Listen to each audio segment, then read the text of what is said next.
Hey guys, Scott here in the Eastwood Garage, and I'm here to save your knuckles. Anyone who's ever used an air ratchet will know the feeling of a fastener running tight, followed by your knuckles being smashed into an adjacent panel. In front of me are two impact air ratchets, sized in 1/4 inch and 3/8 options. While each might look like a simple air ratchet, they function like an impact wrench. Whether your fastener is stuck tight or you're running a bolt in and it hits home, you won't have to worry about the ratchet torquing to one side as you're accustomed to. Impact ratchets are designed to fit in tight spaces, so the uses are practically limitless. But I do have a handful of favorite places to use mine. Think of any place in which you cannot get a standard impact wrench in due to the angle. Exhaust brackets, transfer case bolts, or alternator brackets are just some of the examples. You would expect to see me need to manually hand ratchet a very tight bolt to get it started with traditional air ratchets. Well, this won't happen using these impact air ratchets.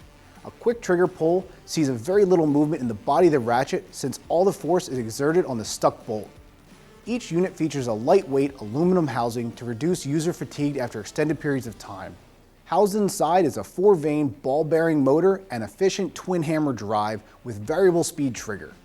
The impact features functions identically in both forward and reverse, and neither unit requires a large compressor since only consume 3.1 CFM at 90 PSI and weigh in at 1.5 pounds or less. With maximum torques of 45 and 50, you'll be sure to have the power needed in tight spaces. Don't struggle with hard to reach bolts and fasteners. Grab an impact ratchet for areas once thought unreachable by an impact. Picking up one or both of these will make a great addition to any toolbox. For more information about purchase, you can click or tap the button in the corner or follow the link that appears on screen.